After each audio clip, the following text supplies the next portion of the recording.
Hi viewers, I welcome back to my YouTube channel. In this video, I have taken the topic of Income Tax Law and Practice 2, and in this video, the major part of the video is deduction from gross total income of section 80GG. So deduction, it is a amount deducted from the certain source of income. So in income tax, there are 5 heads of income: salary, house property, business or profession, capital gain, and income from other source. So these are the 5 heads of income.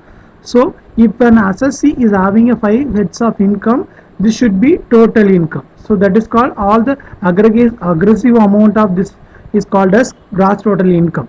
So after that, if he is eligible to deduct some amount, deduction is nothing but just available to deduct from the total income. So in income tax, there are different set of deductions are available from 80C to 80U. So there are different source of deductions are available. In this video, I have taken deduction under section 80GG only. Okay, let's get into the video. Deduction under section 80GG, which is nothing but it is giving in the form of who has paid rent.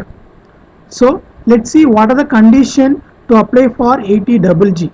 So the first condition is the assessee should be an individual one. So it is not allowed for HUF or a AOP or BOI company or any other thing firm. So it is allowed only for individual.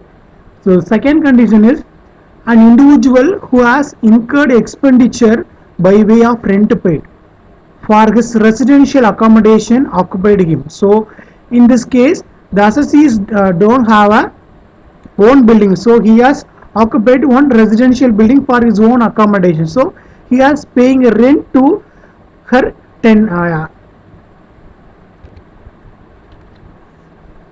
he has paid a rent to his owner of the house. Okay, so second condition is that one. So he has to pay the rent to the owner of the house. The third one, he should not receive any income by way of house rent allowance. So as he is working in any other company or any other thing, is an employee, so he should not receive any other house rent allowance. So after that only he is eligible to apply for deduction under section 80GG. The last condition is the assessee, his or her spouse or minor child or a HUF of which she or she is a member does not own any residential accommodation. So his or her, they should not occupy any own residential accommodation. So these are the 4 conditions as applied for while following a deduction under section 80GG.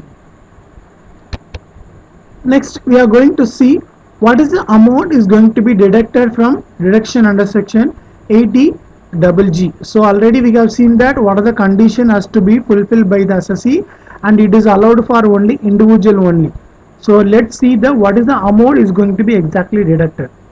The amount of deduction is least of the following. The least of the 3 which is the eligible to deduct from deduction under section 80GG for individual. The first condition is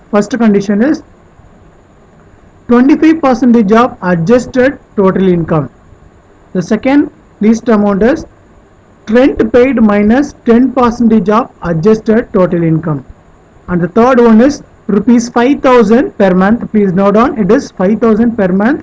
So per year is 5,000 into 12 months, which is equal to 60,000 per year. So least of the 3 is item which is eligible for deduction under section 80GG. Let's see what is adjusted total income of 20% or 10% of adjusted total income. So which is nothing but which is being calculated from the total of what is the gross total income of the assessee for the previous year 1920. Then after that it should be deducted from long-term capital gain. Suppose the assessee is having any long-term capital gain during the previous year, that should be deducted from gross total income. After that, if he is having any kind of short-term capital gain in the form of sale of listed share, that should be also deducted from gross total income. After that, if he is a member of any other AOP association, that amount also should be deducted. It is income or a profit or should be deducted. The next amount is deduction under section 80C to 80U. All the deductions are to be deducted from gross total income, but except 80GG. So here we are calculating the deduction under section 80GG, so that amount should be deducted. After that we will get the adjusted gross total income. So we can simply say that from the gross total income all the amounts are to be deducted except 80G. Okay, so then we will get a adjusted total income of 20% or 10%. Thank you for watching my video. I think so you all got an idea about deduction under section 80GG, which is related to individual assessee for not receiving house rent allowance, but he is occupied a residential house for his self purpose. Thank you.